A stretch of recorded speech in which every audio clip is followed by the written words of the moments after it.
Hello students, एक बार फिर से आप सबका वेलकम है स्टूडेंट्स। तो आज हम लोग पढ़ने जा रहे हैं theories regarding the origin of Metazoa. यानी स्टूडेंट्स आज हम लोग पढ़ेंगे कि जो मेटाजोआ एनिमल्स होते हैं वो कैसे ओरिजिनेट हुए अर्थ पे, उनका फॉर्मेशन कैसे हुआ, उनकी ओरिजिन कैसे हुई। ठीक है ना स्टूडेंट्स। तो बहुत इंपॉर्टेंट टॉपिक है हमारे बीएससी के जूलॉजी के सिलेबस में, और अक्सर हमारे क्लास में हमारे सिलेबस में टॉपिक होता है। तो आप सबसे पहले तो अपने टॉपिक्स में से इसको मिला लें कि आपके टॉपिक में, आपके सिलेबस में अगर प्रोटोजोआ है तो डेफिनेटली ये वाला टॉपिक आपके कोर्स में होगा, आपके कैरिकुलम में होगा, तो आप वहाँ से इसको देख लेंगे। और अगर ये आपके कैरिकुलम में है तो आप वीडियो को ध्यान से सुनिए, लास्ट तक वीडियो को देखिए। वीडियो अच्छी लगी वीडियो को लाइक भी कर दीजिएगा, और अगर चैनल पे पहली बार आएँ तो प्लीज़ यार चैनल को सब्सक्राइब जरूर कर लें, क्योंकि ऐसे इंपॉर्टेंट टॉपिक्स की वीडियो यहाँ पे लगातार आपको फ्री ऑफ कॉस्ट दी जाती है, वो भी साथ में PDF भी दिया जाता है। स्टूडेंट्स, PDF डाउनलोड करने के लिए आपको हमारे टेलीग्राम चैनल पर जाना पड़ेगा और वहाँ से आप उसको फ्री में डाउनलोड कर सकते हैं। तो स्टूडेंट्स चलिए देखते हैं origin of Metazoa. Students, Metazoa animals क्या होते हैं, सबसे पहले तो ये मुझे आपको बताना पड़ेगा। फ्रेंड्स, सिंपली मेटाजोआ का मतलब ये होता है कि जब हम एनिमल्स का क्या करते हैं, जब हम एनिमल्स का क्लासिफिकेशन करते हैं, किस बेसिस पे, on the basis of number of cells. ठीक है ना स्टूडेंट, बहुत इंपॉर्टेंट है। जब हम एनिमल्स को उनकी बॉडी में प्रेजेंट सेल्स के नंबर की बेसिस पे डिवाइड करेंगे ना, तो एनिमल्स दो टाइप के होते हैं। ठीक है ना। तो on the basis of number of cell हम लोग यूजुअली क्या बोलते हैं, यूनिसेलुलर एंड मल्टी सेलुलर। वो तो सेल हो गई, सेल की बेसिस पे हो गया। ठीक है ना। तो सेल के नंबर की बेसिस पे हम कहते हैं कि जो एनिमल, यानी एनिमल किंगडम जो होता है, उसको हम दो टाइप के एनिमल्स में हम कैटेगराइज कर सकते हैं पूरे एनिमल किंगडम को। सबसे पहला उसको हम क्या बोलते हैं, उसको हम बोलते हैं प्रोटोजोआ। क्या बोलते हैं स्टूडेंट्स, प्रोटोजोआ। यानी on the basis of number of cell अगर हम एनिमल किंगडम को फिर से डिवाइड करें तो नंबर 1 इज कॉल्ड प्रोटोजोआ। तो प्रोटोजोआ वो वाले एनिमल्स होते हैं स्टूडेंट्स जो यूनिसेलुलर होते हैं, जिनके अंदर कितनी सेल होती है, सिंगल सेल होती है, 1 सेल होती है। ठीक है ना स्टूडेंट्स। इसी तरह से जो दूसरे वाले एनिमल्स हो जाएंगे एनिमल किंगडम के, वो होंगे जिनके अंदर एक से ज़्यादा सेल्स पाई जाती हैं। तो उन्हीं को क्या बोला जाता है, उनको हम बोलते हैं, हम उनको मल्टी सेलुलर भी कहते हैं, और हम उनको क्या बोलते हैं, हम उनको बोलते हैं मेटाजोआ। क्या बोलेंगे स्टूडेंट्स, मेटाजोआ। तो आपको समझ में आ गया मेटाजोआ क्या होते हैं। मेटाजोआ मतलब multi cellular animals, not plants. ठीक ना, प्लांट्स को मेटाफाइटा कहते हैं, तो मेटाफाइटा नहीं पढ़ रहे हैं, हम मेटाजोआ पढ़ रहे हैं। मेटाजोआ का मतलब होता है मल्टी सेलुलर एनिमल्स। ठीक है ना। इसका मतलब कि फाइलम प्रोटोजोआ को छोड़कर, this is the first phylum, तो फाइलम प्रोटोजोआ को छोड़कर आगे के जितने भी फाइलम हैं, यानी फाइलम पोरीफेरा से लेकर लास्ट फाइलम कॉर्डेटा तक, यानी फाइलम पोरीफेरा से फाइलम कॉर्डेटा तक के जितने भी एनिमल्स हैं ना, all they are called metazoa. उन्हीं को हम मेटाजोआ कहते हैं। तो स्टूडेंट्स आपको समझ में आ गया होगा ना मेटाजोआ किसको कहते हैं। मेटाजोआ का मतलब मल्टी सेलुलर एनिमल्स, बस सिंपल, बहुत आसान है। मेटाजोआ का मतलब मल्टी सेलुलर एनिमल्स। ठीक है ना स्टूडेंट्स। यानी अगर हम बोलें कौन कौन से फाइलम मेटाजोआ कहलाएंगे या मेटाजोन फाइलम कहलाएंगे, तो फाइलम पोरीफेरा से लेकर लास्ट फाइलम कॉर्डेटा तक। केवल जो फर्स्ट फाइलम एनिमल किंगडम का है, दैट इज फाइलम प्रोटोजोआ, वो नहीं कहलाता। वो क्योंकि यूनिसेलुलर एनिमल्स को कंटेन करने वाला फाइलम होता है। तो on the basis of number of cell the animal kingdom is again divided to 2 types, number 1 protozoa and number 2 metazoa. Protozoa is that animals which only made by single cell, and metazoa are that animals which are made by more than one cell, they are multicellular। ठीक है ना students. तो Metazoa क्या हो गए, multi cellular animals को कहा जाता है। अब आपको समझ में आ गया स्टूडेंट्स। लेकिन हमारा टॉपिक क्या है, ओरिजिन ऑफ मेटाजोआ, यानी मेटाजोआ बने कैसे। तो इसके लिए बहुत सारी थ्योरीज हैं स्टूडेंट्स, बहुत सारी थ्योरीज बुक में दी हुई हैं। मैं आपको 2 इंपॉर्टेंट थ्योरीज के बारे में यहाँ बताने जा रहा हूँ। सबसे पहली थ्योरी है जिसको हम बोलते हैं सिंसियल सिलिएट थ्योरी। सिंसियल सिलिएट थ्योरी। तो ये सिंसिशियल सिलिएट थ्योरी में क्या होता है, इसको हम क्या पढ़ते हैं, इसको हम बोलते हैं सिंसिशियल सिलिएट थ्योरी। तो सिंसिशियल सिलिएट थ्योरी, और दूसरी वाली जो थ्योरी है उसको हम बोलते हैं, यहाँ पर आप देखोगे तो लिखा हुआ है colonial flagellate theory. Colonial flagellate theory. तो सबसे पहले हम लोग सिंसिशियल थ्योरी पढ़ते हैं। तो सिंसिशियल सिलिएट थ्योरी में क्या बोला गया स्टूडेंट्स, बहुत ही आसान है। इस थ्योरी को किसने दिया था, इस थ्योरी को जिसने दिया था उनका नाम था, उस साइंटिस्ट का नाम क्या था, उनका नाम था हैडजी। यहाँ पे आप स्क्रीन पे देखना HADZI, हैडजी बोलते हैं। ठीक है ना। तो साइंटिस्ट का नाम क्या था, हैडजी।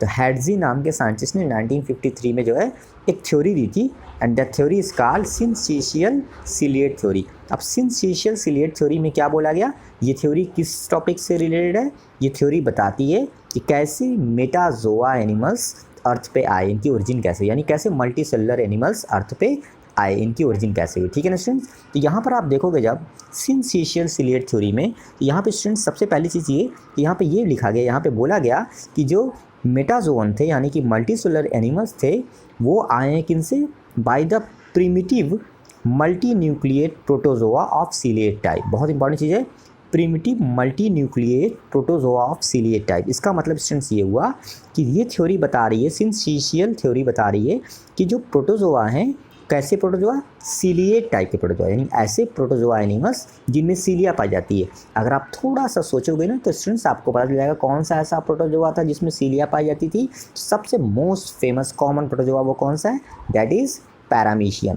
आप जानते हो ना कि पैरामीशियम में हर तरफ बॉडी में क्या होते हैं, सीलिया पाए जाते हैं। तो पैरामीशियम क्या हो गया, एक सिलिएट प्रोटोजोआ हो गया, ठीक है ना स्टूडेंट्स। तो ये जो सिंथेशियल सिलिएट थ्योरी है, इसमें जो वर्ड आया ना सिलिएट, यहाँ से आप पकड़ लो। तो यहाँ से इस थ्योरी का जो थीम है वो क्या है कि जो ऐसे जो सिलिएट प्रोटोजोअन थे जैसे पैरामीशियम, ऐसे प्रोटोजोअन के अंदर जो मल्टी न्यूक्लिएट कंडीशन भी शो करते हैं, ये प्रोटोजोआ ही आगे चलकर मेटाजोआ को बनाते हैं। यानी कि जो मल्टी न्यूक्लिएटेड प्रोटोजोआ होते हैं सिलिएट टाइप, यानी सीलिया कंटेन करने वाले जो प्रोटोजोआ होते हैं, वही एंसेस्टर हैं किनके, मेटाजोआ के। यानी मल्टी सेलुलर एनिमल इन्हीं से बना है। किन से बना है, सिलिएट टाइप के प्रोटोजोअन से बना है, जैसे कि पैरामीशियम। तो अकॉर्डिंग टू सिंथेशियल सिलिएट थ्योरी आप कह सकते हो कि पैरामीशियम से ही जो है मल्टी सेलुलर एनिमल्स आगे चलकर इवॉल्व बने हुए हैं, ठीक है ना, उनका फॉर्मेशन, उनकी ओरिजिन हुई है। तो पैरामीशियम उनका एंसेस्टर है। तो पैरामीशियम ही नहीं, एक और भी एनिमल होता है, जैसे कि यहाँ पे आप ध्यान दोगे तो यहाँ नोट्स में लिखा है पैरामीशियम ORR ओपेलिना। तो ओपेलिना भी एक मल्टी न्यूक्लिएट और जो है सीलिया कंटेन करने वाला प्रोटोजोआ एनिमल होता है जैसे पैरामीशियम। तो ये दोनों एनिमल्स जो हैं ये मल्टी न्यूक्लिएट सीलिया कंडीशन शो करते हैं, यानी इनके अंदर खूब सारे न्यूक्लियस पाए जाते हैं या एक से ज़्यादा न्यूक्लियस पाए जाते हैं और सीलिया भी पाई जाती है। तो ये दोनों प्रोटोजोआ जो हैं अकॉर्डिंग टू सिंथेशियल सिलिएट थ्योरी, ये इस तरह के जो प्रोटोजोआ रहे होंगे दुनिया में, अभी भी हैं, यही जो है एंसेस्टर हैं किनके, मेटाजोआ के। यानी इनसे ही मेटाजोअन डेवलप हुए हैं, यानी इनसे ही मल्टी सेलुलर एनिमल्स का फॉर्मेशन हुआ है दुनिया में, ठीक है ना स्टूडेंट्स। आपको समझ में आ गया ना यहाँ पे। तो पूरी इस नोट्स का जो थीम है इस थ्योरी का, वो क्या है, वो है first metazoan evolve from a primitive multinucleate protozoan of ciliate type, ठीक है ना स्टूडेंट्स। तो ये वाली लाइन आपको अच्छे से याद रखनी है, ठीक है ना स्टूडेंट्स। बाकी इस नोट्स में क्या लिखा हुआ है, इस नोट्स में लिखा हुआ है कि ये जो प्रोटोजोअन होते हैं जैसे पैरामीशियम, इनके अंदर न्यूक्लियस होता है और वो न्यूक्लियस डिवाइड करता है, लेकिन साइटोप्लाज्म का डिवीज़न नहीं होता है। तो न्यूक्लियर डिवीज़न होता है इन एनिमल्स में, लेकिन साइटोप्लाज्म का डिवीज़न नहीं होता है। इससे आगे चलकर क्या होता है, एक तरह का एवोल्यूशन होता है, और उस एवोल्यूशन में क्या होता है, अल्टीमेटली क्या होता है, अब मैं आपको फिगर दिखाने जा रहा हूँ सिंथेशियल सिलिएट थ्योरी का। फिगर से आपको बढ़िया समझ में आ जाएगा। देखिए स्टूडेंट्स, यहाँ पे इस डायग्राम में देखिए आपको यहाँ पे एक फिगर, ये क्या है, ये मान लो कोई प्रोटोजोआ है जिसके अंदर multi cellular multi nucleate condition है, यानी बहुत सारे न्यूक्लियस हैं और फिर जो है आपको खूब सारे क्या दिखाई दे रहे हैं, सीलिया भी दिखाई दे रहे हैं। तो आप सपोज करो ये क्या है, ये ओपेलिना है या फिर ये पैरामीशियम है। अब इससे देखो ये वाला फिगर देखो, इस फिगर में देखो आपको क्या दिखाई दे रहा है, इसमें मल्टी सेलुलर कंडीशन दिखाई दे रही है। यहाँ पे खूब सारी सेल दिखाई दे रही हैं, हर सेल के अंदर क्या है, न्यूक्लियस है, ठीक है ना स्टूडेंट्स। यानी ये जो दोनों फिगर हैं, कि दोनों फिगर ये बता रहे हैं कि मान लो ये क्या, this is protozoa and this is Metazoa. तो प्रोटोजोआ कैसे, प्रोटोजोआ जो मल्टी न्यूक्लिएट हैं और सीलिएट टाइप के हैं, सच एज पैरामीशियम या फिर ओपेलिना। इससे ही आगे चलकर जो है क्या बना है, एक मल्टी सेलुलर एनिमल बना है। यानी मल्टी सेलुलर एनिमल का formation unicellular multinucleate ciliate type के प्रोटोजोअन से हुआ है। यानी मेटाजोआ जो है ये क्या है, ये है मेटाजोआ, क्योंकि ये मल्टी सेलुलर है तो इसी को तो मेटाजोआ बोलेंगे। तो मेटाजोआ एनिमल्स का फॉर्मेशन किससे हुआ है, यूनिसेलुलर यानी प्रोटोजोआ यूनिसेलुलर सिलिएट यानी सीलिया कंसिस्ट करने वाले मल्टी न्यूक्लिएट एनिमल्स से हुआ, यानी कि इस टाइप, यानी कि आप समझो पैरामीशियम से हुआ या फिर ओपेलिना से हुआ, ठीक है ना स्टूडेंट्स। तो ये हो गई पहली वाली थ्योरी जिसको हम क्या बोलते थे, सिंथेशियल सिलिएट थ्योरी। स्टूडेंट्स इस नोट्स को मैं अपने टेलीग्राम चैनल पर PDF की फॉर्म में दे दूंगा, वहाँ से आप इसको डाउनलोड कर सकते हैं, ठीक है ना स्टूडेंट्स। अब नेक्स्ट जो यहाँ पे थ्योरी है रिगार्डिंग एवोल्यूशन ऑफ मेटाजोआ, वो है colonial flagellate theory. Students colonial flagellate theory में क्या बोला गया, इस थ्योरी में कुछ और बात बोली गई। ये थ्योरी किसने दिया था? This theory was proposed by German scientist Haeckel. तो हीकल आपने नाम तो सुन रखा होगा, कई बार हीकल नाम आता भी है, अर्नेस्ट हीकल। तो हीकल नाम के साइंटिस्ट ने जो है ये थ्योरी दी थी। स्टूडेंट्स, इस थ्योरी में यानी कॉलोनियल फ्लैजिलेट थ्योरी में भी मेटाजोआ की एवोल्यूशन के बारे में, मेटाजोआ की ओरिजिन के बारे में बताया गया था। यानी ये थ्योरी भी मेटाजोआ के ओरिजिन से ही रिलेटेड है। इस थ्योरी में क्या बताया गया था? हीकल ने क्या बताया? हीकल ने बताया कि ये जो मेटाजोअन के जो प्रिमिटिव मेटाजोअन यानी जो शुरुआती जो मेटाजोआ दुनिया में आए, जो मल्टीसेलुलर आए, पोरीफेरा एनिमल्स, या फिर शुरुआती जो फाइलम मेटाजोआ के हैं, पोरीफेरा सिलेंट्रेटा, तो जो प्रिमिटिव मेटाजोअन थे वो दरअसल ओरिजिनेट हुए हैं किनसे? From the colonial flagellate protozoa. यानी स्टूडेंट्स यहाँ पर पूरी बात ही बदल दी गई। यहाँ बताया जा रहा है कि जो कॉलोनियल फ्लैजिलेट जो प्रोटोजोआ होते हैं, कॉलोनियल फ्लैजिलेटेड प्रोटोजोआ का मतलब स्टूडेंट्स, अगर आप ध्यान से कभी प्रोटोजोआ पढ़ोगे तो आपको पता होगा कि बहुत सारे प्रोटोजोआ क्या होते हैं, कॉलोनी की फॉर्म में रहते हैं और फ्लैजिला पाया जाता है, सच एज वॉल्वॉक्स, पेंडोराइना, यूडोराइना। ये सब क्या है? ये सब ऐसे प्रोटोजोअन हैं जो कॉलोनियल फॉर्म में होते हैं, जिनमें क्या होता है, हर एक सेल जो होती है ना, सेल आपस में इंटैक्ट होकर एक कॉलोनी बनाकर रहती है, ठीक है ना, सीनोबियम टाइप की कॉलोनी बना के रहती है। हम इनको प्लांट्स में भी पढ़ते हैं, हम इनको एल्गी भी मानते हैं, ठीक है ना। जो कॉलोनियल प्रोटोजोअन होते हैं हम उनको एल्गी भी मानते हैं, प्लांट्स में भी पढ़ते हैं, सच एज वॉल्वॉक्स। तो वॉल्वॉक्स क्या है? आप वॉल्वॉक्स के बारे में अगर आप जानते होगे तो आप उसको सर्च करना, तो आपको पता चलेगा कि वॉल्वॉक्स क्या है। वॉल्वॉक्स एक कॉलोनियल फ्लैजिलेटेड प्रोटोजोआ है और एक तरह से ये एल्गी भी है। वॉल्वॉक्स की तरह और भी कुछ इसी की जैसी कुछ और भी जीनस होते हैं, यूडोराइना या फिर स्टूडेंट्स पेंडोराइना। तो ये सब क्या है? These all are the algae, अगर हम प्लांट किंगडम के परसेप्शन में बोलें तो, और अगर हम एनिमल्स के परसेप्शन में बोलें तो these all are the flagellated protozoa, ठीक है, कॉलोनियल फ्लैजिलेटेड प्रोटोजोआ। ये सब कॉलोनी की फॉर्म में रहते हैं। मैं एक डायग्राम जैसे वॉल्वॉक्स का बनाता हूँ। ये खूब सारी क्या हो गई? कॉलोनीज हो गई। तो इस कॉलोनी में क्या है? खूब सारी सेल्स हैं। तो दे आर क्या? ये टोटल पूरा फिगर क्या हो गया? ये वॉल्वॉक्स एक कॉलोनी होगी, हमेशा कॉलोनी की फॉर्म में रहती है, ठीक है। यहाँ एक इंडिविजुअल सेल अलग अलग नहीं होती है, सारी सेल्स मिलकर एग्रीगेट होकर कॉलोनी बना लेती हैं। और हर एक सेल में क्या होता है? इस तरह से फ्लैजिला निकला होता है, बाहर की साइड में क्या निकला होता है?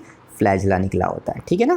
तो ये फ्लैजिलेट कॉलोनियल प्रोटोजोआ हो गए। कौन? वॉल्वॉक्स, जैसे कि वॉल्वॉक्स या फिर यूडोराइना, पेंडोराइना, सभी ऐसे ही होते हैं, थोड़ा थोड़ा डिफरेंस होता है। तो स्टूडेंट्स, जो कॉलोनियल फ्लैजिलेट थ्योरी है, ये थ्योरी ये बता रही है कि जो मेटाजोअन है यानी जो मल्टीसेलुलर एनिमल्स है वो इन्हीं से बने हैं। किन से?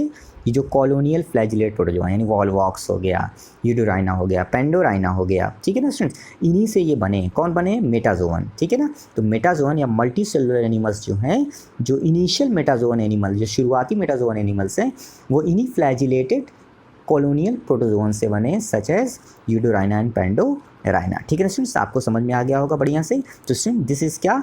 Colonial flagellate theory. अब स्टूडेंट्स, ये जो दोनों थ्योरीज़ हैं, इस थ्योरी का भी यहाँ पे डायग्राम दिया हुआ है, आप यहाँ देख रहे हो, यहाँ आप डायग्राम में देख रहे हो। दिस इज़, ये क्या है? ये है वॉल्वॉक्स। क्या है? वॉल्वॉक्स। यहाँ वॉल्वॉक्स देख रहे हो ना, ये मल्टी सेलुलर कंडीशन लग रही है ऐसा, पर ये रियल में एक एक अलग अलग सेल है, लेकिन ये सारी सेल्स एक एग्रीगेशन, एक ग्रुप बना के रहती हैं, कॉलोनी बना के हमेशा रहती हैं। ये क्या? ये हैं प्रोटोजोअन ही, ये प्रोटोजोआ हैं। अब ऐसे प्रोटोजोअन से ही आगे चलकर जो है क्या बना हुआ है? ऐसे प्रोटोजोअन से ही आगे चलकर मेटाजोअन बनते हैं। यानी शुरुआती जो मेटाजोआ यानी फाइलम पोरीफेरा, फाइलम सिलेंट्रेटा के जो एनिमल्स हैं वो इनसे डेवलप होते हैं, फिर उनमें आगे जो है एवोल्यूशन होता है, उससे आगे चलकर आगे के जो मेटाजोअन होते हैं उनका फॉर्मेशन होता है, ठीक है ना स्टूडेंट्स। तो इस तरह से आपने क्या पढ़ लिया? ये दोनों थ्योरीज पढ़ ली। दूसरी वाली थ्योरी का नाम क्या था? Colonial flagellate theory. और पहली वाली थ्योरी जो थी उसको आप बोलते थे सिंथेशियल सिलिएट थ्योरी। तो स्टूडेंट्स, आपको समझ में आ गया होगा। वीडियो की PDF आपको टेलीग्राम पे मिल जाएगी, वहाँ से आप जाकर इसको डाउनलोड कर लीजिएगा। आपको किसी भी तरह का कोई डाउट हो, किसी और तरह के टॉपिक को आप पढ़ना चाहते हो तो आप प्लीज़ मुझसे कमेंट बॉक्स में पूछिए, मैं आपको सबको रिप्लाई करूँगा। मैं आप सबको वो वीडियो भी प्रोवाइड करूँगा जो आप चाहते हैं, ठीक है स्टूडेंट्स। चैनल को सब्सक्राइब जरूर कर लीजिएगा, वीडियो को लाइक कर दीजिएगा। वीडियो को लास्ट तक देखने के लिए थैंक यू।